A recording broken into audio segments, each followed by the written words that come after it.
Kebakaran hutan dan lahan di Palangkaraya, Kalimantan Tengah hingga permukiman warga diselimuti asap. Polda Kalimantan Tengah telah menetapkan 13 tersangka dalam kasus ini. Kebakaran lahan di Palangkaraya, Kalimantan Tengah terus meluas. Lahan gambut di Jalan Bukit Palangka 7, Kecamatan Jekan Raya terbakar. Kondisi ini menimbulkan kabut asap pekat yang mengancam kesehatan warga sekitar. Kobaran api juga mendekati permukiman di Jalan Pangaris 23 Palangkaraya. Dalam kasus kebakaran hutan dan lahan di Kalimantan Tengah, Polda Kalimantan Tengah menetapkan 13 tersangka. Kurang lebih ada 52 kasus yang dilakukan penyelidikan. Dan yang sudah naik menjadi laporan polisi ada 8, dan sampai dengan saat ini kita sudah menetapkan sebanyak kurang lebih 13 tersangka. Yang sudah Oke, ini dia pemirsa, kita simak kembali informasi terkini dari BNPB terkait dengan penanganan gempa bumi di NTT dan juga Karhutla. Penyediaan pasokan air, Bapak Presiden sudah menyampaikan bahwa perlu membangun sumur-sumur, bahkan embung, serta membuat kanal-kanal sehingga air yang dari tempat lain mengalir ke titik yang terdekat dari titik api, serta menyediakan mobil-mobil tank air serta flexible tank. Jadi flexible tank ini bisa lebih gampang diangkat dari tempat yang satu kepada tempat yang lain. Tentu dunia usaha juga kami yakini memiliki banyak personil maupun peralatan yang bisa digunakan. Ini juga sudah berkoordinasi, berkolaborasi dengan dunia usaha. Kami berharap juga dunia usaha yang masih memiliki, yang belum mengerahkan personil maupun peralatannya untuk dapat kiranya membantu usaha untuk memadamkan api. Yang terakhir adalah tentu penegakan hukum dan regulasi. Ini kami sampaikan bahwa penegakan hukum ini tetap dilaksanakan oleh kementerian dan lembaga yang bersangkutan, sehingga ke depan tindakan penegakan hukum ini menjadi efek jerah untuk tidak melakukan pembakaran. Baik, tentu kami menyambut baik dari instruksi Bapak Menteri Dalam Negeri yang pertama tahun 2026 ini tentang pelarangan pembukaan lahan dengan cara membakar. Tentu ini perlu dipedomani oleh kepala-kepala daerah, sehingga selaku kepala daerah menjadi aktor kunci untuk pelaksanaan instruksi ini. Dalam instruksi ini kami melihat ada beberapa poin yang penting, bahwa tidak boleh lagi ada pembukaan lahan dengan cara membakar. Jadi ini instruksi ini sangat efektif tentunya ketika nanti dilaksanakan di waktu-waktu yang akan datang. Instruksi ini juga bukan hanya untuk soal pemadaman, tetapi soal pencegahan munculnya api baru. Tentu dengan tidak munculnya api baru akibat pembakaran yang dilakukan oleh orang per orang atau perusahaan, tentu ini menjadi hal yang di waktu-waktu yang akan datang, kebakaran hutan tidak akan muncul secara besar seperti hari ini, seperti saat ini. Kami sudah menyinggung tadi bahwa kepala daerah menjadi aktor kunci. Kami berharap bupati, wali kota, bahkan gubernur untuk bisa melaksanakan instruksi dalam negeri ini, tentu dengan membuat instruksi di bawah mungkin atau peraturan lain yang bisa digunakan untuk lebih operasional. Kebijakan ini perlu diterjemahkan dengan tindakan-tindakan nyata di lapangan, tentu tadi seperti saya katakan tadi, dengan peraturan yang lebih operasional di tingkat daerah. Bagian yang terakhir, kami akan menyampaikan bahwa BNPB tetap menghimbau kepada seluruh masyarakat di wilayah terdampak terutama untuk menggunakan masker, terutama ketika harus beraktivitas di luar ruangan. Kami tetap juga menghimbau kepada seluruh masyarakat di seluruh Indonesia untuk tidak melakukan hal-hal yang berpotensi menimbulkan kebakaran.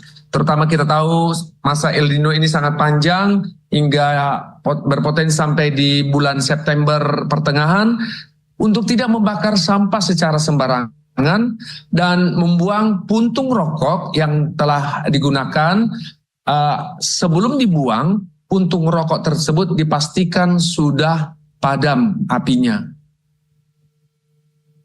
Kami juga menyadari bahwa kebakaran juga bisa berpotensi terjadi pada saat pemrosesan akhir sampah di TPA. Jadi kami menghimbau agar pekerja ataupun masyarakat yang ada di lingkungan TPA untuk tidak membakar sampah. Kejadian ini pernah terjadi di beberapa tempat, membakar sampah sehingga menimbulkan api maupun asap yang mengkhawatirkan. Kami juga menghimbau kiranya pemerintah daerah untuk melakukan tindakan pencegahan dengan cara membasahi lahan-lahan TPA ketika sebelum terjadi api maupun saat api masih kecil. Serta Pemda memastikan warga untuk tidak melakukan pembakaran sampah di lingkungan rumah ataupun di lingkungan TPA. Demikian yang bisa kami sampaikan. Kami akan melihat di chat, kolom chat apabila ada pertanyaan bisa kami respon dengan baik. Baik, dengan demikian karena tidak ada pertanyaan, kami akhiri konferensi pers hari ini. Dengan demikian kami mengucapkan wassalamualaikum warahmatullahi wabarakatuh. Salam sejahtera buat kita semua. Om Santi Santi Santi Om Namo Buddhaya. Salam kebajikan dan salam tangguh buat kita semua. Pemirsa, tidak hanya di Kalimantan, kebakaran hutan dan lahan juga terjadi di sejumlah titik di wilayah Nabire, Papua. TNI pun berupaya memadamkan api yang dengan cepat meluas. Kebakaran mulanya diperkirakan terjadi pada pekan lalu berdasarkan informasi dari warga sekitar. Kepulan asap menyelimuti sebagian wilayah kota Nabire dan mengganggu aktivitas warga. Pemadam kebakaran TNI, Angkatan Darat, BNPB, dan BPBD Provinsi Papua Tengah berupaya memadamkan api di lokasi. 70 personil TNI dari Yonif TP 804 juga dikerahkan bersama dengan 2 unit truk tangki air menuju ke titik kebakaran terbesar di kawasan Jalan Poros, Kampung Waroki, Distrik Nabire Barat, Kabupaten Nabire, Papua Tengah. Kebakaran juga mulai mendekati bangunan sekolah. Kobaran api akhirnya mampu dipadamkan di lokasi tersebut, namun warga tetap diminta waspada karena karhutla masih berpotensi terjadi selama musim kemarau.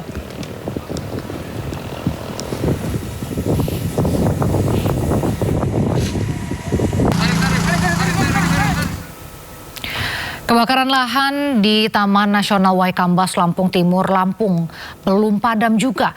Melakukan pemadaman dari pemadam kebakaran 673 hektar persegi dikerahkan juga 250 petugas gabungan.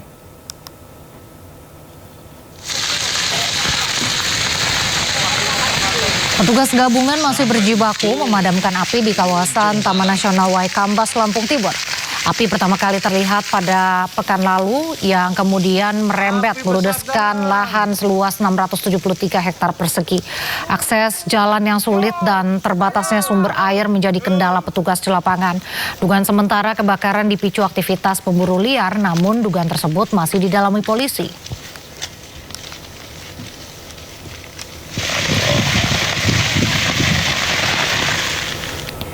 Informasi lain pemirsa, ratusan pengungsi di Nagekeo mengeluhkan kurangnya alas tidur yang layak dan kebutuhan bayi. Sementara itu jumlah korban meninggal dunia gempa Nagekeo terus bertambah menjadi 15 orang. Dia tuh maunya yang besar. Ratusan pengungsi yang bertahan di posko lapangan berdikari Kabupaten Nagekeo mengeluhkan kurangnya bantuan alas tidur yang layak untuk melindungi diri dari dinginnya lantai saat malam hari. Saat ini para pengungsi terpaksa tidur di atas terpal sederhana. Kondisi ini pun berdampak pada kesehatan mereka, mulai dari ispa, demam, serta nyeri sendi bagi lansia. Selain itu, para korban butuh selimut tebal, popok untuk balita dan lansia. Yang lain-lain seperti kasur, bantal belum, Pak. Belum dapat yang dibutuhkan sekarang. Kami hanya butuh kasur lantai, bantal, anak-anak juga susu perlu untuk orang lansia-lansia. Kami hanya butuh itu saja. Sementara data jumlah korban meninggal dunia di Nagekeo masih terus bertambah. Hingga Senin malam, korban meninggal dunia dilaporkan berjumlah 15 orang. Kita di sini yang jadi masalah itu adalah camp mandirinya terlalu banyak, lebih dari 1000 camp. Sementara camp terpusatnya itu hanya ada 3, satu di sini, kemudian satu di Air Amo, satu di gereja. Nah kita rencana perbanyak camp terpusat supaya seluruh yang ada di gunung itu kita mobilisasi turun ke sini sehingga memudahkan pelayanan. Jumlah pengungsi saat ini di Kabupaten Nagekeo sebanyak 49.059 jiwa. Luka berat sebanyak 22 orang dan penderita luka ringan sebanyak 100 orang. Antisipasi gempa susulan, Pemda juga siapkan evakuasi warga yang mengungsi di gunung. Dari Nagekeo, Nusa Tenggara Timur, Joni Nura, iNews melaporkan. Memasuki hari ke-11 penanganan bencana di Kabupaten Nagekeo, Nusa Tenggara Timur, lebih dari 9.000 rumah warga rusak. Bencana juga berdampak pada kerusakan 294 fasilitas umum dan infrastruktur, termasuk akses jalan dan pasokan air bersih.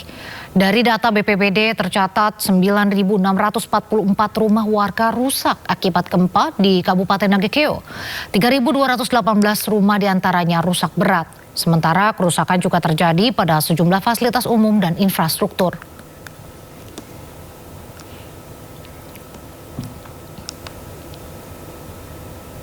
Rentetan gempa bumi masih mengguncang wilayah Nusa Tenggara Timur. Lebih dari 7.000 gempa susulan terjadi setelah gempa utama berkekuatan magnitudo 7,7 mengguncang Flores, Nusa Tenggara Timur. BMKG masih terus memantau perkembangan aktivitas gempa susulan di wilayah Nusa Tenggara Timur. BMKG mencatat gempa susulan terbesar memiliki kekuatan magnitudo 6,2. Dari ribuan gempa susulan, sebanyak 32 gempa memiliki magnitudo di atas 5 dan tidak berpotensi tsunami. 141 gempa susulan diantaranya dirasakan masyarakat di sejumlah wilayah terdampak. Total gempa susulan terjadi 7.029 setelah gempa utama magnitudo 7,7 yang terjadi pada 15 Agustus lalu. Masyarakat diminta tetap waspada menghadapi aktivitas gempa yang masih berlangsung, serta menjauhi bangunan rumah yang rusak akibat guncangan gempa.